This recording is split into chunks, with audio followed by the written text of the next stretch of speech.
The morning of February 13, 2017, a lone man, traveling under the name Kim Chol, ambles past a concrete column. A backpack slung over one shoulder. He is heading to the self-check-in kiosk for a 10:50 a.m. AirAsia flight to Macau. He is entirely alone, no bodyguards, no security detail. In his backpack, he is carrying approximately $100,000 in cash and 4 separate passports. He doesn't know it, but he is being watched. At least 4 men have been tracking his every move, hiding nearby in the terminal. As the man approaches the kiosk at around 9 a.m., a young woman emerges from behind a pillar. She approaches him from the side. Before he can react, she wipes an oily substance directly onto his face. A split second later, a second woman, wearing a white sweatshirt emblazoned with the letters LOL, approaches him from behind. She wraps her arms around his head, covering his eyes with her hands, and slides them violently down over his mouth and cheeks. The women quickly apologize and walk away. The entire encounter lasts less than 3 seconds. It looks like a bizarre prank, but within minutes, the man begins to sweat profusely. The burning sensation on his skin is unbearable. He stumbles to an airport receptionist, telling them someone grabbed him from behind and rubbed a liquid on his face. By the time he reaches the Menara medical clinic inside the airport, he is in sheer agony. His organs are beginning to shut down. His pupils shrink to pinpoints. He falls into a seizure. Paramedics strap a resuscitation device to his face and load him onto a stretcher to transport him to the Putrajaya hospital. He will never make it. About 15 to 20 minutes after the attack, the man in the blue polo shirt is dead. The dead man's real name wasn't Kim Chol. His name was Kim Jong-nam. He was the exiled eldest half-brother of North Korea's supreme leader, Kim Jong-un, and the oily substance wiped on his face was VX, a globally banned chemical weapon of mass destruction. 2 women had just executed one of the most brazen political assassinations of the 21st century in the middle of a crowded airport with their bare hands. It is a story about the absolute paranoia of dictators, the geopolitical chess games that shield them, and the tragic manipulation of the innocent.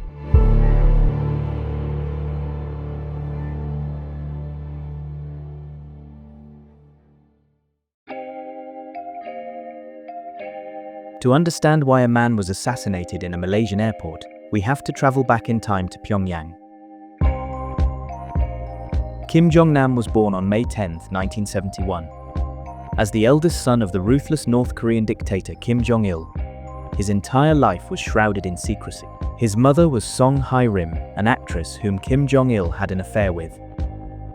Because the dictator wanted to keep the affair hidden from his own father, Kim Jong-nam was kept out of public schools and raised in secret, tutored at home by his aunt.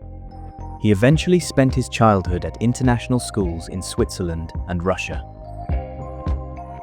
By the late 1990s, Kim Jong-nam was widely considered the heir apparent to the North Korean throne.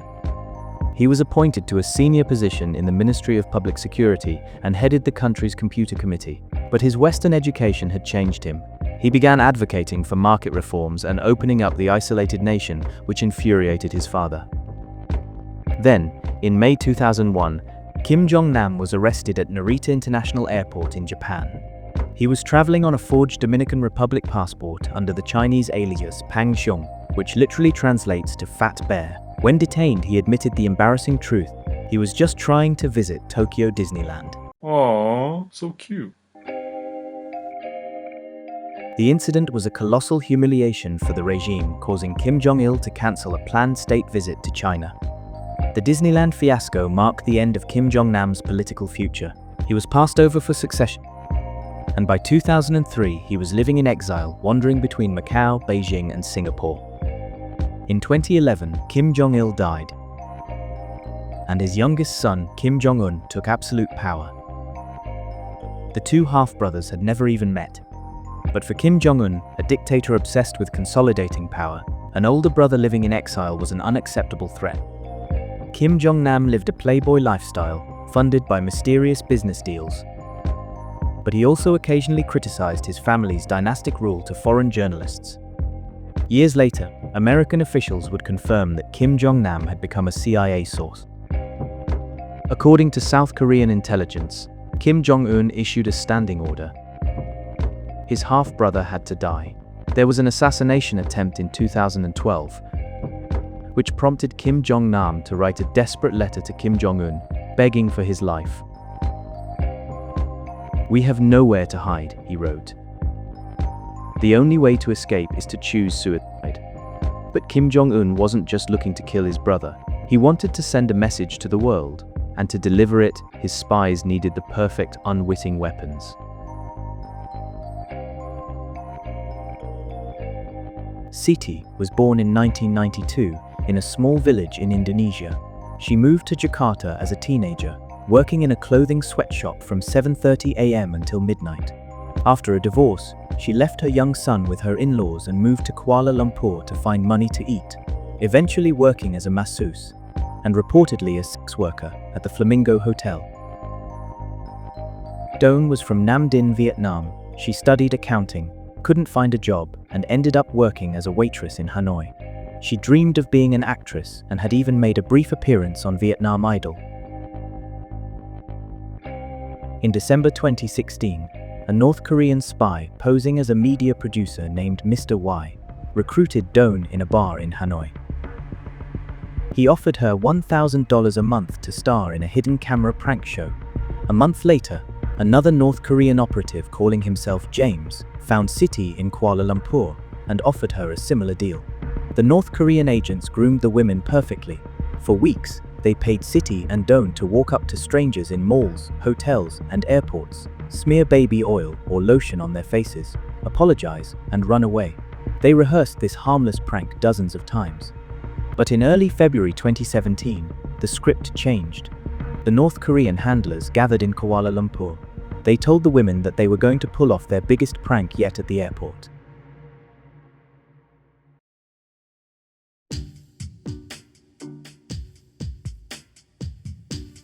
At this point, you might be asking, how did a team of assassins smuggle a highly restricted weapon of mass destruction through international borders and deploy it in a public terminal without harming themselves or triggering an immediate biological disaster? That is because they didn't bring a completed chemical weapon into the airport. They used a binary chemical weapon. VX is an oily liquid that disrupts the nervous system. It is so toxic that a fraction of a drop absorbed through the skin is fatal. But VX can be split into two separate, relatively stable chemical precursors. Individually, these two chemicals are far less dangerous and much harder for security screeners to detect. The genius and the sheer evil of the North Korean plot was that the two women were the mixing vessels. By having Siti smear the first chemical and Dawn smear the second chemical immediately after, the lethal VX nerve agent was synthesized directly on Kim Jong-nam's face. This ensured the handlers didn't die holding the poison, and it bypassed airport security entirely.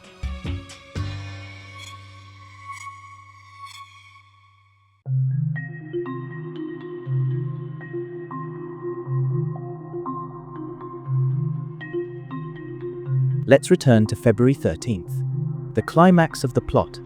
At a coffee shop inside the airport, a North Korean handler named Mr. Chang meets with Siti.